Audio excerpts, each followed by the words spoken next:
Good evening, Vancouver. Welcome back to Canucks After Dark. It is Monday, February 3rd, and we've watched one game of the new guys, and we're here to talk about what that looked like, talk about how we think this team's going to go the rest of the way, and talk about the last three games leading up to the Four Nations break. Really this is a pretty pivotal three games because then the management group gets 2 weeks to just think and maybe make something happen. But as always, joined by my co-host, Canuck Clay. How are we doing today, Clay?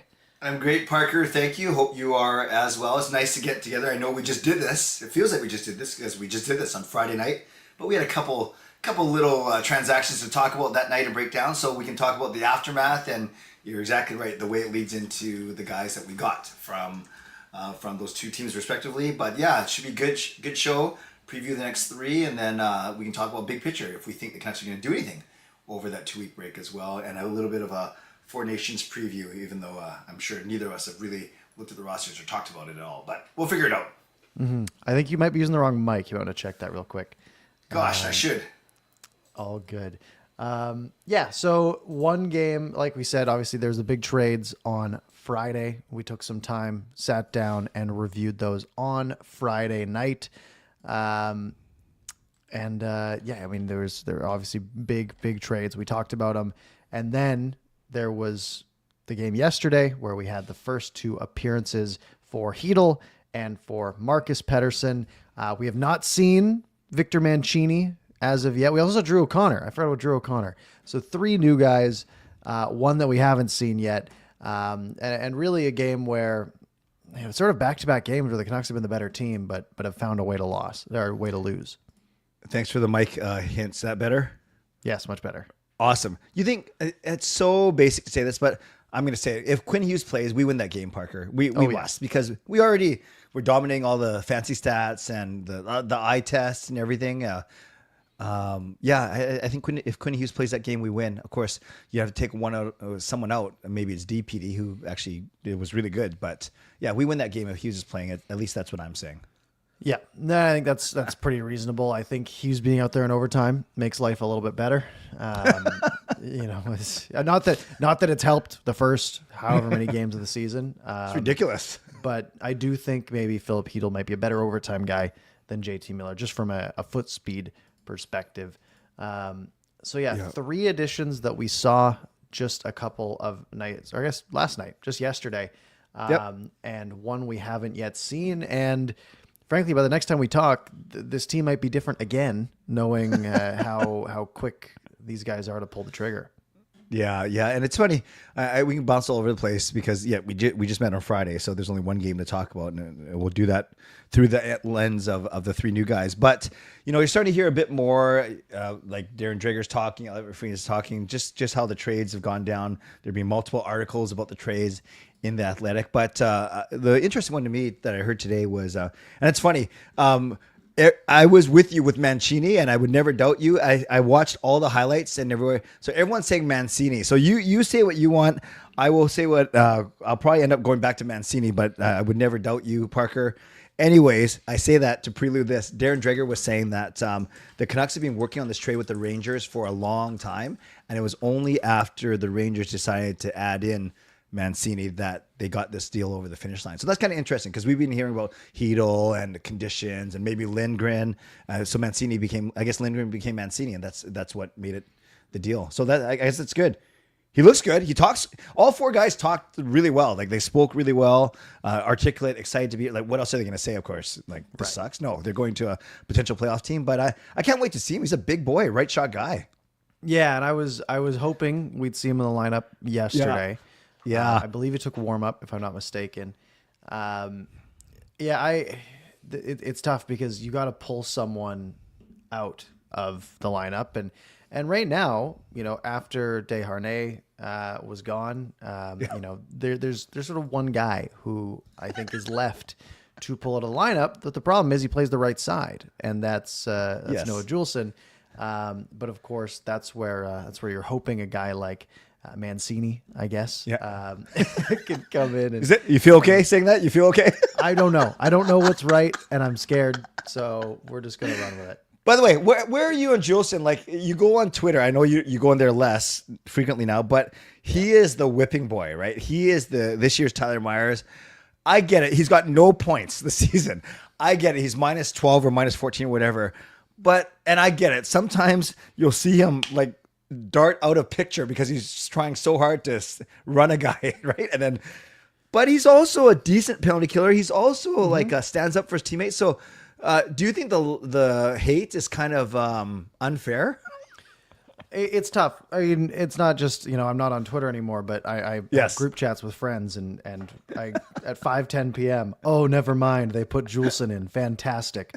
So, it's not just Twitter. It's definitely outside of that too. And look, I'm not very high on Noah Juleson right now. Okay. I don't think he's played great. However, I do also recognize that he's being put in a spot where he's having to fill in for like he's only playing when a better player is out, right? That's sort of in theory, the way it sort of works. So I just haven't been a big fan, and I like the idea of Mancini taking that spot.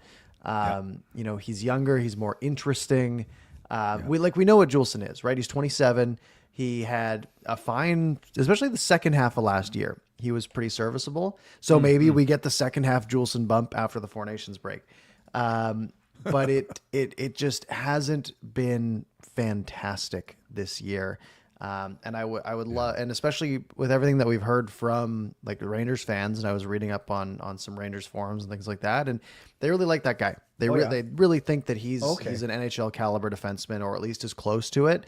And when I look at this group, I see a gap there, right? Because on the right side, you've got Hronek, you've got Myers, and that's really it, right? For guys that we're going to say are NHL defensemen, right? Unless you want to include, Mark Friedman. But you're out of guys at that point. Tom Verlander, where are you?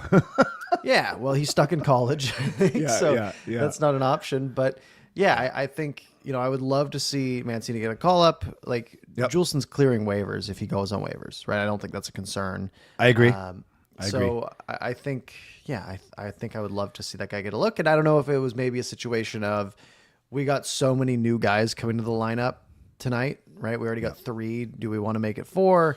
Right. And you sort of had that penalty killing example where Hughes is out. Marcus Pettersson's more of an offensive focused guy. Hronek's more of an offensive focused guy. And really defensively, you're sort of down to like Forbert and Myers you're right. and Susie that are more defensively strong. And, they're more comfortable with Juleson in that role. Good point. By the way, thank you, Coach Rob. Gifts 5 memberships. That is awesome. Thank you. Bowden, Jackie, Matthew, Leah, and Chris. Welcome to Canucks After Dark membership, courtesy of Coach Rob. Thank you, Rob. Very generous of you. We appreciate it. I want to ask you, you said you mentioned you were lurking or reading the Rangers forums, which is cool. Kind of like what I like to do is listen to the head coach of the opposing team after we beat them in a post-game interview. It doesn't happen a lot. What were they saying about Chytil? I'm really curious. What were they saying about the loss of Filip Chytil from the Rangers? Yeah, a lot of those, it's one of those things where they're excited for him. A lot of people say, give that guy top 6 minutes and he's going to take advantage of that, which is an opportunity he just didn't get in New York. And we saw why last night, right? He's got the foot speed. He's quick. He was attacking the middle of the ice a lot, something that this team doesn't really do right now. This team really plays the game up the wall, and they play the puck in deep, and they go battle for it. Filip Chytil he hasn't sort of had that indoctrinated into him yet, and it was much more fun to watch. But obviously, there's the injury concerns, right? That's the big one where you might be one head hit away from things going really poorly. So it's risky, but obviously he's comfortable, and I'm excited. I think he's not JT Miller. But when you look at Chytil and Marcus Pettersson as sort of the return, and Drew O'Connor, who looked decent as well. Yep. I think it makes the team a little bit more rounded, even though it does take a big weapon away. Yeah. With Chytil, were you able to watch the game last night, Parker, or most of it? Yeah. Okay. I don't even notice he doesn't pass. Like he just gets, or at least last night he didn't. And I was actually fine with it. He was the one forward who actually gains the blue line on his own. He doesn't dump it in that corner and tries to, get another guy chasing the puck. He actually would take the puck in the neutral zone, sometimes loop back himself. And he was not afraid to try and go through guys. And more times than not, he did. Then, of course, then you have so much speed. You got to be able to do something with that speed. And he was fine. That's why he scored that game-tying goal with 10 minutes left. I really liked him. And I know a lot of people, both in the chat already and others, have said, "Oh no, but Rick Tocchet likes dump and chase. Is it gonna restrict him?" I think they need guys with Chytil's skill set. That's the one thing I did notice last night was his ability quite easily sometimes to gain the offensive blue line, which was awesome. Yeah, no, it was very apparent that he wanted the puck on his stick, and part of that is you're playing with guys that you haven't played with much, right? So you might not know where they are on the ice as easily, right? Yeah. You play with a guy forever, right? You look at like Miller with Besser, or any combo of players that play together often. They know what the other player is going to do a lot of the time, and that's got to be tougher on a new team. So he said, "Screw it, I'll just take the puck myself." And fair enough. It worked really well. Obviously, he gets that goal, and analytically, 6th best on the team last night. If we look at expected goals, there's some. So I got some really impressive numbers from last night from a loss, which is something we'll get into a bit later. Okay. Chytil was a very good piece to see. I think it was the 4th most ice time he's had all year. Wow. At least they mentioned that at some point. He might have got more after that because he played 20 minutes last night. He was he played just 38 seconds less than Connor Garland, who was the number one forward in time on ice. So, he got a good run. Yeah, just an aside, I didn't notice Dakota Joshua last night, or when I noticed him, it was because he wasn't doing anything. Like Garland seemed to buzz with Chytil, which is great. I don't mind that combo, but and I get it. Joshua's coming off of 2 now major injuries this year. Illness and injury, but he's got to get going. Yeah, I mean, look, Niels Höglander was great last night. I would love to see that trio. It's not a very big trio, but it's a bit of a buzzsaw. Like it's a lot of guys who are hardworking, work really. Like Connor Garland, puck is glued to his stick. Niels Höglander, he does pretty well with the puck on his stick as well, especially when he's on. And Chytil's got some foot speed. I think that would be a really fun line to watch. And it doesn't really disrupt much, right? Because then you have like Suter and Sherwood, maybe Joshua, or you put Joshua down with Bluger. Keep O'Connor up there with Suter and Sherwood. And I think you've got a pretty decent group. The problem is, and we're sort of going off of Chytil here, but the top line's not going to work. Pettersson and Besser don't work. It's as much as we wanted it to for years and years and years, it doesn't. Jake DeBrusk just didn't really get the puck last night. That trio just doesn't work, and it needs to get mixed up. So my idea of moving Höglander up with Chytil and Garland, well, I don't know what you do with that top line because I don't know if you're going to have to put like Chytil with Besser and then shift things around. It's not an easy formula here for Tocchet. Yeah, you need a puck retriever on that line for sure. Okay, so that's good about Chytil. Let's go through the three guys or four one by one. Let's go to Pettersson. What I saw last night, Parker, was I saw a guy who does not freak out when he gets the puck. He makes very calm plays, a quick deflection here, a quick stick check here, a quick pass to Garland. He didn't get an assist, but it was a quick pass through the neutral zone to Garland that on Chytil's goal. So I just saw a lot of things that I really like. Not flashy. He basically came as advertised. He's not flashy, but he's pretty solid. Yeah, he was on the ice for the game winner, but that was a 3-on-2. It was an unfortunate play. So I really liked his game. What did you see? Yeah, I don't think he was fantastic, but I don't think his job was to be, right. Again, he was almost the high minute man in this game for the Canucks. He played what did he play? He played 26 minutes almost. Yeah. Just less than a minute less than Phil Hronek, who had the most. So, he clearly had a little bit of trust from the coach, couple of blocks, had a hit. But like, yeah, nothing flashy. I didn't think I think you just need to settle in a bit, right? I think there's some time that you can give him. I'm not super concerned about the way he played. Again, like new D partner, that's tough. That's a tough role to step into. And yeah, he basically got thrown on the first pair, which isn't really his role, right? His role it should be, looking at this decor, you have Hughes in the lineup. Pettersson's going to be a guy who can eat 22 minutes a night, but on the second pair with the guy, maybe it's Phil Hronek if we're liking what Hughes and Myers are doing, and then that only leaves a handful of minutes for that third pair, and I think that's going to work out pretty well. Yeah, and he's exactly what we talked about on Friday night. He like on the ice, he's very lanky. Like he's got that like tall, rangy, not as tall as obviously as say Myers or Zadorov was or is. He's still that tall, but you know what I mean. He's lanky out there, kind of the kind of defenseman that Tocchet and Foot and Gonchar like to work with.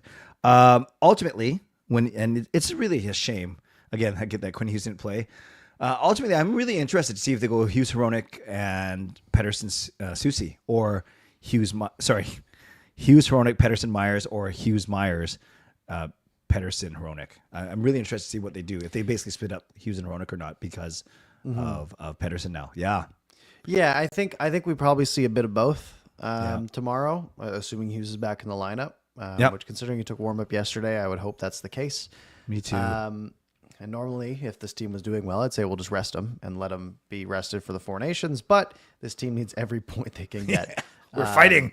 So throw them in there. It's a tough game tomorrow. I could see, again, Hughes and Myers have played really well together recently. So I wouldn't hate that. Although then Pettersson Hronek becomes quite a offensively focused pairing, right? Those are two guys who are better in the offensive zone than the defensive zone typically. So it'll be interesting to see what they do there. I guess, good. That's a really good point. I guess Pettersson would by default be the stay-at-home guy with Hronek, just by a bit. You're right. It doesn't scream shut down. But I don't know. I liked what I saw from Pettersson last night. Okay, O'Connor, I think this is what you're getting at with the stats, but I saw one crazy stat that him, Sherwood, and Suter just completely dominated at least the first period in terms of Corsi and shot attempts. Yeah. From an expected goals perspective, I mean, overall, he was sort of middle of the pack for the team. So maybe in the first period it was different. The Canucks overall dominated this hockey game, especially at 5-on-5, which was 58 of the 60 minutes. Drew O'Connor was frankly fine. He looked pretty decent out there. He had some decent foot speed. He was getting involved. He didn't like stand out or do anything super flashy. But I thought he was good. Again, these are the guys further down the lineup where you're not expecting them to do, everything on a night-to-night basis. It's tough to judge off one game, right? Yeah. Unless they have a standout performance. So I'm not going to look too much into it, but no, I think he played just fine. He had 14 minutes. He reminds me of Sam Lafferty, or at least the role that Sam Lafferty was supposed to play, right? A fast guy who just... I remember you and I liked Sam Lafferty for that brief stint that he was good, but just up and down, crashing, getting retrieving pucks, make it hard on opposing defensemen. Parker, refresh my memory. After Lafferty got traded, was that the role that... was there someone between Lafferty and Sherwood? I feel like Sherwood does that now, but was there anyone else in between Lafferty and Sherwood that kind of had that role of that really speedster? I'm drawing a blank. Maybe not. I don't know. Not really. Yeah. Okay. Yeah, because we had Lafferty. Yeah, no, I don't think so. Okay. Yeah, I think it's a good piece to have, right? The third line winger that can move. And doesn't have super high expectations. He'll put up, a handful of points here and there, right? He's got 16 points in 53 games. So he's going to get, 25 points this year. I think that's just fine. Yeah. Hey, before I lose this thought, what would you think? I agree with you that I don't think PD, DeBrusk, Besser, if that's your top line, there's three individually, you think good players. They make a lot of money, but they haven't shown a lot of chemistry yet. I get it. It's early. It's only been 2 games or a game. Would you do the 3 Swedes again? PD, Höglander, Karlsson. I thought they were good for their 3 games. Then you can put Chytil between DeBrusk and Besser, And then you can still put one of Bluger or Joshua, one of Bluger or Suter between Garland and Joshua, and that's your top 9. And then you put the other of Bluger and Joshua with, for instance, O'Connor and whoever else I'm missing. What would you think of that?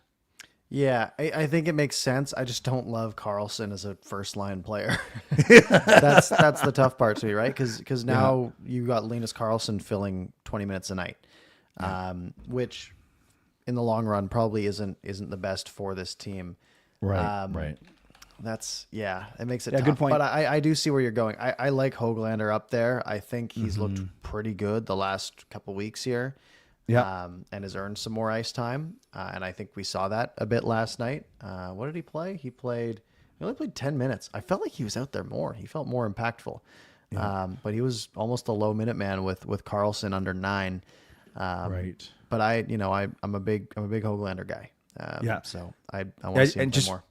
A good point about Carlson. Just finishing that thought. Under my scenario, the fourth line would be one of Suter or Bluger, whoever isn't playing between Garland, Joshua, O'Connor, and Sherwood was the one I missed. So then now you're playing Sherwood and O'Connor in a fourth line. So because you're bumping Höglander and Carlson up. Yeah, it's funny. You look at the way the lines were laid out yesterday. Yeah, it's basically Bluger replacing Petey between the two Swedes, and they go from first line to fourth line, like at least the way they're listed.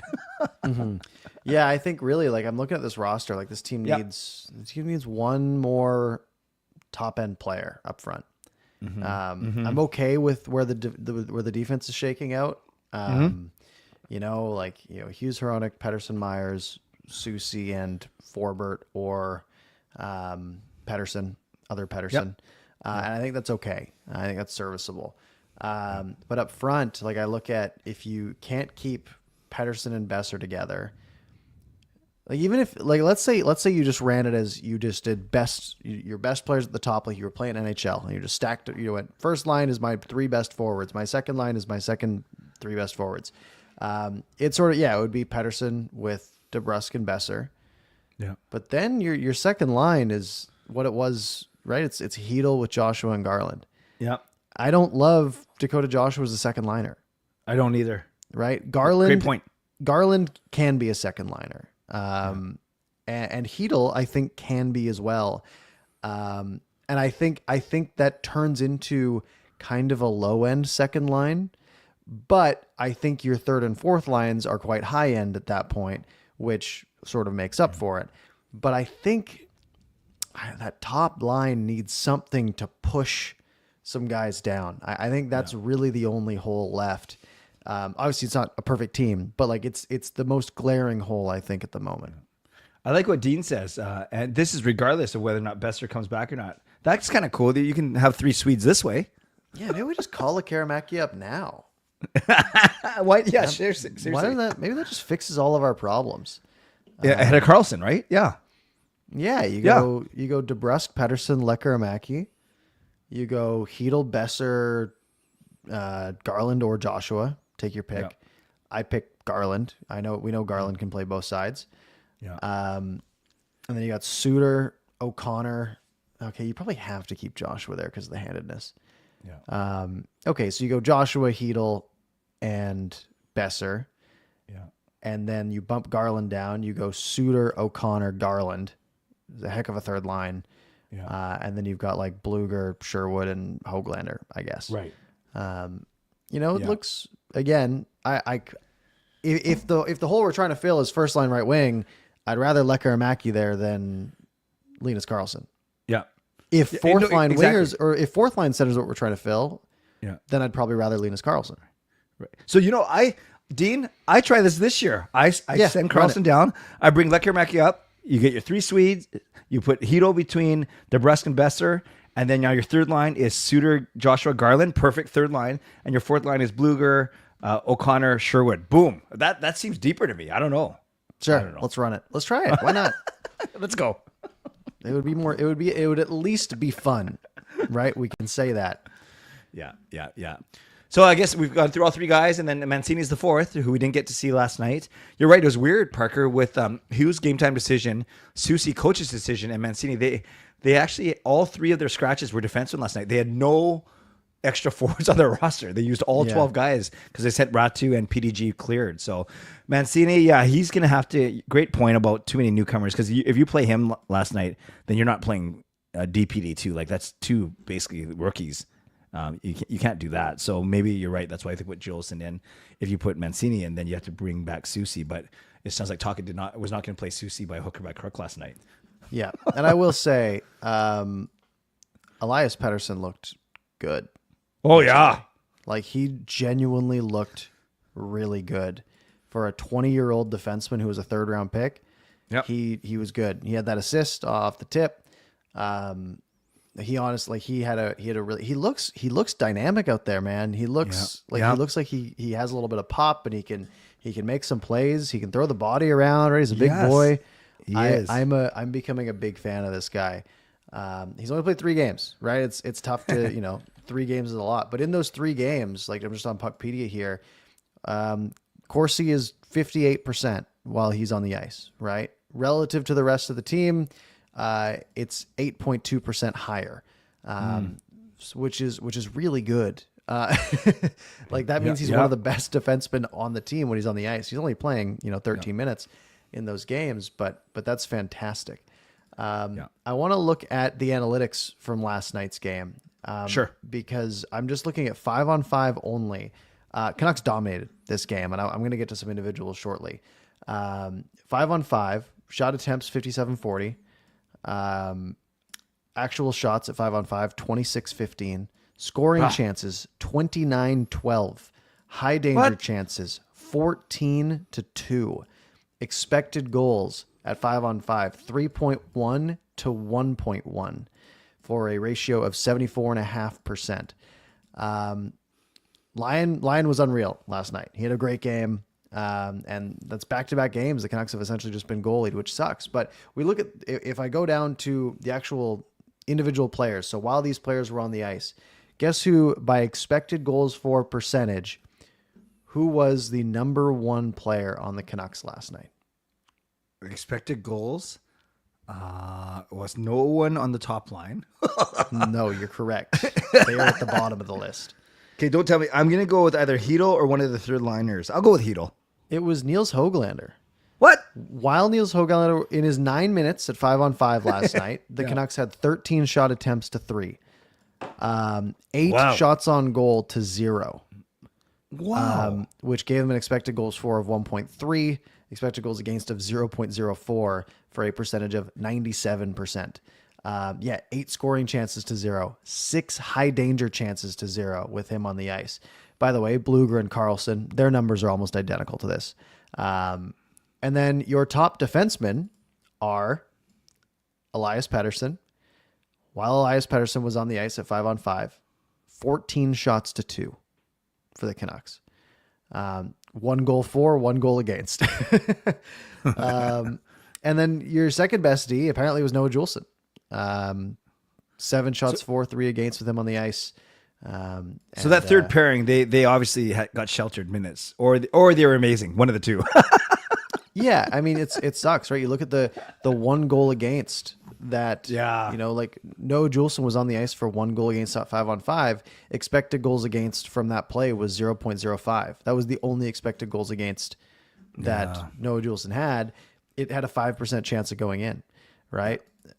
Statistically, which it's tough. Actually, I'm glad you brought up that goal, Parker, because that one, like, I'm not going to pick on it. It's only his 3rd game, as you mentioned, but I do remember DPD seeing it. He just lost Bergen for like a second in the corner, but he was on him tight. Like, it looked like a nothing play, but then Bergen just made a quick move, and PD gave him like a 5-foot gap, and Bergen was able to get the puck out to Sherratt up to the point, and that's how they scored. I'm not blaming him. It was just, maybe that's something that a few games down the road he's gonna eat up, because he knows players' tendencies more. He's more aggressive. Whatever. But yeah, I do remember that goal. For sure. Mm-hmm. But it's fine. DPD's fine. I basically count him as one of the new guys too, considering that was only his 3rd game. So he was good. Mm-hmm. I also wanted to show you from Natural Stat Trick, like, just to show how dominant the Canucks were in this game. Let me just share this. This is the heat map from last night. look at the front of that, the front of the net for the Canucks. They were all over the Red Like Wings. a big pimple right there in the crease. Yeah, the Red Wings had, they scored one from the high slot and one from the left point, and everything else was just sporadic. Well, the Canucks were, it's just one of those games where, they should have won that game 4-1, and this would have been, we would have been stoked. We would have been like, man, Chytil looked great, and all these guys look great, but just didn't go their way. Okay, so truly, when Chytil scores with 10 minutes left, and in the arena, I didn't. It was just such a. It's weird. It wasn't a low event game because you just shown that the Canucks had a lot of chances, but I just had the feeling. I turned to Gail as soon as Chytil scored. And I said, "Well, at least we're going to get a point." And that wasn't me trying to be so like soothsayer or anything. Like it was just. It felt. And then I realized when we got to overtime, oh shoot, we're going to lose. Yep. Yeah, I mean, the Red Wings had. I don't get it, man. They had more shots in overtime than they had in the third period. Oh gosh. Yeah, I don't get it. It's unfortunate, right? I mean, that was one of those things, right? Like Chytil scores, 10 minutes left, and my thought is, the Canucks are dominating this game, right? Like they are by far the better team. They've got 10 minutes to score. It was sort of my thought too, right? This team can't find a way to win in overtime, although they did beat Detroit earlier this year in OT. That's true. That's true. But yeah, it's just they just can't find a way to make overtime work. And again, Quinn Hughes changes that game dramatically, right? That is a 1 point lost because of Quinn Hughes being out. Right. Right. And I think this game is dominant for the Canucks if Quinn Hughes is there. So, it's one of those ones where it's back-to-back sort of moral victories, right? Yeah. Yeah. Do you ever, whenever you play Detroit, do you ever say thank you for taking Filip Zadina and not Quinn Hughes? Oh, all the time. It's fantastic. It's the best. Yeah, that's. I mean, it's one of the worst. Was that Zadina on waivers this year? I think so. Yeah, I mean, we picked Yoel Levy, so it's not that big of a deal. But no, I mean, he's one of the. Hughes is probably the best defenseman in the world right now, if not number 2. We're very, very lucky. Quick aside, but I know we're going to do a quick Four Nations at the end. Are you fine? Were you upset? Did you care that Hughes was not named an alternate captain and instead it went to McAvoy? I don't care. I don't care either. It doesn't matter. He's gonna kill it out there. He's gonna do just fine. Yeah. Okay. That's cool. Okay. That's good. Well, okay. So we go on through the 4 new guys. Why don't we quickly talk about the next 3? Do a quick Four Nations, do a quick to the people, and that'll take us to the hour, I think. Sounds good. All right, 3 games coming up for the Canucks, starting they're just every 2 days at this point to finish off the next week. Tomorrow night, 7 p.m. at home against the Colorado Avalanche, who have won their last 2 games, both shutouts. They beat the Flyers 2-0 yesterday. They beat the Blues 5-0 back on Friday. They're not having a fantastic year by their standards, right? They're 4th in the Central, very comfortably in a playoff spot, right? They're not missing the playoffs this year. I don't think we're going to see 5 teams out of the Pacific unless they really fall off the rails. But obviously, no more Rantanen. They moved him for Natchez, so that's an interesting wrinkle that we'll see in this game. But they've been good since they made that trade. They've won 3 of their last 4. They haven't played the toughest opponents in that stretch, but I mean, it's a winnable game, right? The Canucks get home ice advantage, which hasn't been fantastic this year. But the Avalanche are, probably, a team that last year we've been like, this will be like a really close fought game. The Canucks have been a little bit worse this year, but with Hughes back in the lineup, which is what we're assuming, I would call this one a toss up. I would. Good point about Hughes being back. I don't think, unless his hand's falling off, I don't think he's going to pass up a chance to play against Cale Makar, right? And so I see this one, of the next 3, I see this as the only one that Canucks lose, but I'm going to say, because at home, it'll be an extra time. So I'm unfortunately predicting a loss, or I know Debbie Downer is so on brand, but yes, I will go with the loss tomorrow for the Canucks in extra time. Yeah, I mean, just it's so tough because the season obviously hasn't been great. from a wins perspective. 5 games above 500. But they're not out of it. And really, the Avalanche are a team that I could see the Canucks getting up for. And I'm hoping it's a team the Canucks sort of get up for and That's fair. and bring their A game. But again, I think it's a true 50-50. Yeah, that's fair. So that takes us to Thursday in San Jose, as all the games in San Jose are. It starts at 7:30, real late one. All their games are at 7:30. I don't know why. So it's just a weird little 1-game road trip. Quick flight down to San Jose, play a game, fly home. This is a game that they just have to win. The Sharks have won 2 of their last 10. They got pumped by the Kraken 6-2 last week. They haven't played since. They lost 7-2 to the Panthers. They lost 6-5 to the Preds 6-5 to the Preds and 7-5 to the Preds in back-to-back games. 6-3 to the Bruins, 4-1 to the Islanders, 4-1 to the Blue Jackets. They are, other than that one game that they beat Pittsburgh, they are allowing a ton of goals. They have allowed the most goals in the league by far this year. 202 goals allowed in 54 games. That's bad. They're bad. It's just you just have to win that game. Okay, we got to pump them. Yes, we win that one. Yeah, I think Absolutely. so. And then go ahead. I was going to say, before we get too far from Colorado, thank you, Blazers fan, for the $2 donation. We appreciate you. Canucks have Blackwood's number. Yeah, because where did he come from? I remember him in New Jersey for a bit. Where else has Blackwood been? That I only could tell you New Jersey. Yeah. And I'll trust you, Blazers fan. I don't really track how well the Canucks do against goalies. Colorado? Or he's in Colorado now? No, he's in Colorado now, yeah. Yeah. You played in San Jose? What? Oh, yeah. Logan Smith just... Logan. L. Smith just said that, yeah. Oh, okay. Yeah, he played this year in San Jose. And last year. Maybe he's why they're so bad. He put up a 9-11 in San Jose, got traded to Colorado, I imagine. That's how he got there. And he's put up a 925 in Colorado. How do you do 9-11 in San Jose? That's pretty good. Yeah, with a goals against average of 3. That's crazy. So he's 45 shots a game he's probably facing. Pretty well, yeah. Yeah, that's tough. Okay, and then Saturday night, we are Saturday night beasts, Parker. I know we're at home. Oh yeah, dang. And we're at home. Oh dang. No, we're gonna pump the Leafs too, right? We got I hope so, man. It is the Leafs. It's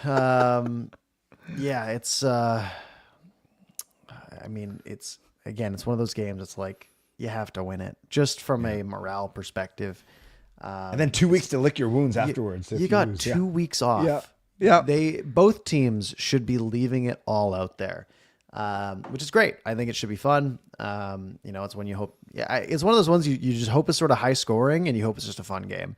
Because the Leafs, as much as we don't like them, they're a fun team to watch. So it would be nice to see some good action on Saturday. Oh, I'm gonna go 2-1 for the week. Just a clean, easy 2-1. Clean 2-1. Yeah, I'm optimistic that they at least extend Colorado. So I'll go 2-0-1, but pretty much the same thing. I think that would be a fine week. That would take them 7 games over 500, going to the break. Everything's in reach at that point. If they lose the next 3 games, we panic. And then we won't have a show next week to talk about it. Exactly. We'll tell everyone. Yeah. But we'll tell you guys why at the end. Okay, let's spend a couple minutes on Four Nations before we go to the people. So, looking at the schedule, the Canucks basically have 2 weeks off. They play against Toronto this Saturday, and then they play again on the 22nd. I'm going to that game actually in Vegas on the 22nd. Yeah, I'm looking forward to that. Going to go down with my son. But Four Nations, the first game is on Wednesday, February the 12th, and it's Canada versus Sweden. Yeah, I'm really excited for this tournament. When do they play the States? That's the big one. Is on Saturday night, February the 15th. Okay, interesting. Yeah. So if anyone's wondering, very quickly, it's 4 countries, 4 nations. That's why it's called that: Canada, U.S., Sweden, Finland. round robin. Everyone plays each other, so you play a total of 3 games, and then they just take the teams with the 2 best records, and that's the gold medal game, and that's it. That is it. No third place game, no double elimination or seeding. Well, there's seeding just for that final game. So you basically got to finish 2-1 or 3-0. You got to win more than you lose. Yeah, and then you'll be in the final. Yeah. Yeah. Unless they do that weird 3 teams 2-1 and 1 team 0-3. That's possible, I guess. Yeah, it's not. There's not like 2 pools of 2, right? It's just 4 teams, best 2 records. Exactly. Excellent. What if they all go 1-1-1? Or what if you go 3-0-0-3? Oh, that doesn't make sense. No, 2-1, 2-1, 2-1, 0-3. Does that work? Yeah. Yep. Yeah, that's the one. That's the one where you have a 3-way tie. Yeah, I don't know what the Right. tiebreakers are. Yeah, That would be cool. Yeah. Throw another game on there. Who's the 0-3? Sweden. That'll be my call. No, I think I think this should be a lot of fun. Obviously, it's 9 days away, so we're previewing it way ahead of time because we're not doing a show next week. Right. But no, I mean, I'm gonna say 4-0 for Canada. Oh, That's they're my going to run the prediction. table. No, I don't love think it. so. I could see them like losing to the U.S., beating Sweden and Finland, and then beating the U.S. in the final. I think that Yeah, would be I can like see that. the coolest route to win. Yeah. RG's asking, do they have shootouts? Yes. All games in the Four Nations faceoffs will be played in accordance with NHL rules. Each team will play 3 tournament games in round robin with then 3 points for a win in regulation. Oh, interesting. 3 points for a win in regulation, 2 points for a win in overtime shootout, 1 point for a loss in overtime shootout, and 0 The for way a it loss should in be. regulation. They Yeah. figured it out. They figured out Yeah. standings. So then what? It says the 2 teams with the best tournament record will then advance to a 1-game final, but I guess it's NHL rules, so I would have to think. that it's sudden death? I have to think that they're smart enough to run that thing just straight 20s. Like if they go 3-on-3 and a shootout in the final, that's gonna suck. They can't get that wrong. But I don't know I don't know where to find out. Okay, drag the puck for a minute. I'm gonna go look. Four Nations final. Oh, we can both do it. I need to know. Overtime rules. Round robin is 3-on-3 sudden death. Final 5-on-5, 20-minute periods until a good, goal is good, scored. okay. As it should. You type so fast. I can show you my Google search bar. I just typed in 4. And that's it. I typed in 4 Nations finals rules and I got a No, I typed in the number. Yeah, I typed in the number 4. Okay, awesome. perfect. We got to figure it out. Okay, so if you had to predict, are you It's going 10 Canada? minute overtime in the round robin. Oh, 3-on-3 for 10 minutes and then a 3-round shootout. okay. Yeah. You're going Canada to win the whole thing. I hope so. I'll be a homer. Yeah, you hope so, but do you think it's going to happen? That's 2 different things, maybe. I think I would give like Canada and the US each like a 30% chance to win. Yeah. And then split the other 40 between Sweden and Finland. Yeah. I think the U.S. is going to win. I want Canada to win. I think Finland's going to be a bugger team. I'm not worried about Sweden. I don't know why. It's just weird. Maybe because Markstrom's not playing. So I still want a U.S.-Canada final for sure. I just think Finland might screw it all up. Yeah, I think that's fair. Honestly, that's the big one. The final needs to be US Canada. It's best case scenario. Yeah. Yeah. And Canucks fans, if you're Boston, yes, yeah, it is. Gotcha. Yeah. And Canucks fans, if you're tracking, there's 4 players. It's Hughes and 3 players because Miller's gone. It's Hughes on the U.S. It is Lankinen for Finland and it's PD for Sweden. There's no Czech team, so Chytil could not make it. no. But great Elias question from RP. Elias Yes. Lindholm in Sweden. It was 5 nations. Which nation were you at? Let's presume that Russia's allowed to play. There's no political blah, blah, blah. Do you go Russia? Do you go Czechs? What do you do? No, it would be Russia, assuming there's nothing going on. Yeah. Russia's the big omission from this. Yeah. Although it was my opinion. Czechia, then we might see our 2 Phillips play. But Yeah, I mean they could have made it 8, like assuming Russia was eligible. I wouldn't hate adding in Russia, adding in the Czech. Maybe you throw Germany in there, so Draisaitl can play. There's some options. I think that would be fun. Six nations face off. And I know it doesn't sound as alliteration, but you could go 2 pools of 3. Yep. You play twice or each other. Then you actually have crossover and then 2 rounds there. There's your 4 games again. Yeah. There's a lot of ways you could do it. There's a lot of ways you could do it. Okay. So yeah, so it's interesting. We will have a show, I should say, before the final though, because the final is when? The final is on Thursday, February 20th. So we're going to do a show on the 17th, which is a holiday, which is excellent because Canada-Finland is at 10 a.m. on the 17th. And then Sweden-US gets prime time, 5 o'clock on the 17th. Miller Petey, yeah. And then we'll do a show that night, after, or not right after, but a couple hours after that. And then Thursday the 20th, so they get a couple days of rest. Championship game, 5 o'clock Pacific. Hopefully it's Canada-US. Wow. Exciting. It is exciting. I'm actually pretty excited about this because the last Olympics weren't best on best. So no. When was the last best on best then? Was it that 14 Sochi? Okay. Yeah. I think. Wow. Okay, good. Finally, we see McDavid and McKinnon and Crosby all on the same team. Yeah, it'll be awesome. And then next year too is real Olympics. Yeah, that's true. Okay, so here's a hypothetical for you, Parker. Are you cheering for Cale Makar to completely outplay Quinn Hughes? Yeah. Well, good for you. No, all team allegiance is out the window once we get to international hockey. No, absolutely. Now, if it's U.S. Sweden or U.S. Finland, I am going to be cheering. Here's the thing: if it comes to that Sweden U.S. game at the on the Monday the 17th. Yeah. And it's like Canada's in and the winner of this game gets in with them. Yeah. Yeah. Like in my heart, I'm like, I cheer Sweden because I don't want the US to win. However, I really want Canada-US final, which would just be awesome. So I think, that's a tough call at that point. Yeah. Yeah, great point. That Monday the 17th, well, you're only playing 3 games, so I guess what I'm not saying isn't rocket science, but yeah, nothing might be determined by that day. That day could determine everything because you could imagine if all 4 teams are 1-1. Yeah, which is very, very possible. Okay, now I'm very excited. I was like a little bit excited. Now I'm pretty excited. I'm pretty excited. Yeah. All right. Shall we go to the people? Let's go.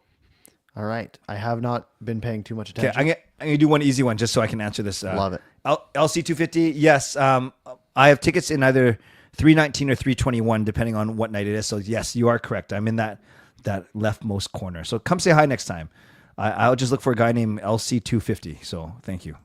All right. James asks if it's clear, big quotes on the if it's clear, that we're missing the playoffs in 3 weeks, which is tough considering they're only going to play 3 games in the next 3 weeks.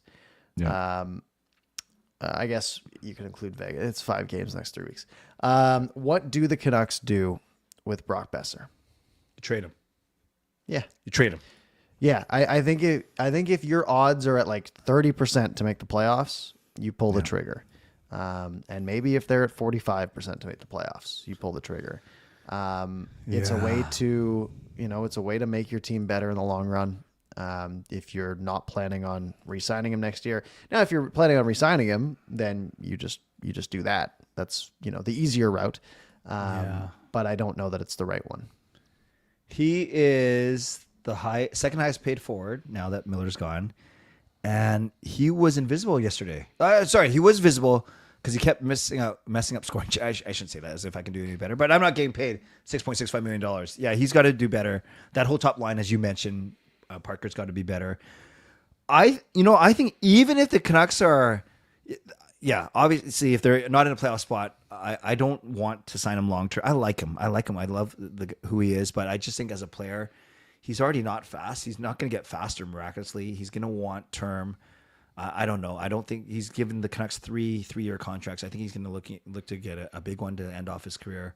I don't see him coming back. I really don't. Yeah, I don't think it makes sense, which sucks. But it just doesn't make sense. Yeah, good question, James. Thank you. RP, do you think players will go 100% in the 4 nations or play a bit more safe to avoid getting injured? They're going 100%. I agree. I think, I mean, I just think, especially because there hasn't been best on best in, 11 years at this point. When's the last time McDavid wore a Team Canada jersey, right? World Juniors, right? When's the last time Matthews wore a USA jersey or Hughes wore a USA jersey? Makar, right? These guys have never played on the big stage. And some of these guys, it's their last shot at it, right? I mean, next year's right around the corner, right? So like Crosby plays next year, I have to imagine. Yeah. But like some of these guys, like Mark Stone, for example, right? Great player, but has a lot of injury history, right? If he's playing, this might be his last real shot at it, right? Guys like Sorelli or Hagel, like guys who are kind of, on the bubble of that team, they're going to be giving it their all too. I think it's going to be really good hockey. I agree with you. I just want to go back to this Brock one. I should have saw this earlier. Canucks Uncensored. Hey guys, what is Brock worth? If you trade him, you still need a scoring winger to replace him, and you still need another winger and a 2C. Yes, I agree with all that, but I see him, again, depends on the context, but he could be kind of like what we got for Miller or Horvat, a little less. But what I'm saying is, you might not get an equivalent player to plunk in your lineup. It might be a two-stepper, right? Because you could be getting just a draft pick or a prospect. Yeah. Yeah, and you might be thinking, okay, well, we're hoping Lekaramäki's a stopgap in like 2 years, maybe not next year, but maybe 2 years from now he can fill that role, or maybe we're getting, a pick that we can flip, or maybe we can replace that in free agency, right? We can get a little bit better value in free agency, which is tough, right? Drafting and developing is it takes a long time, and free agency usually overpay, but when you have a pending UFA, you sort of have to do that overpay now. And they've got a lot of guys that they got to pay now, especially, right? Like, Marcus Pettersson doesn't have a contract. Filip Chytil is, he has like 2 years left, I think. So he's okay. But, O'Connor, not that he's going to demand a ton. Lankinen. And then, Lankinen's a big one, right? He's going to get a few mil. So there's going to be a bit of turnover. You got a couple big contracts, and Pius Suter, for example, he might want it. He might want $3 million, right? He saw Joshua get it, and he's been pretty good. So there's the cap's going up, but that also means the demands are going up. Sure. So they got work to do. And regardless of the Besser trade or not, we have some cap space because of the Miller. We actually netted some cap space. So we have room to make one move, add one player. It's funny. We got more cap space today because they sent down Mancini, Pettersson, and Carlson, but those guys, that we only have 18-man roster. They're going to come back up.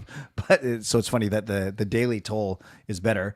Regardless of the Besser thing, they have room to add one more weapon for a playoff run right now. So we'll see what happens. Yeah. I mean, as of right now, the Canucks are way under the cap, right? Yeah. They can add a lot at the deadline. Yeah. So we'll see what they do.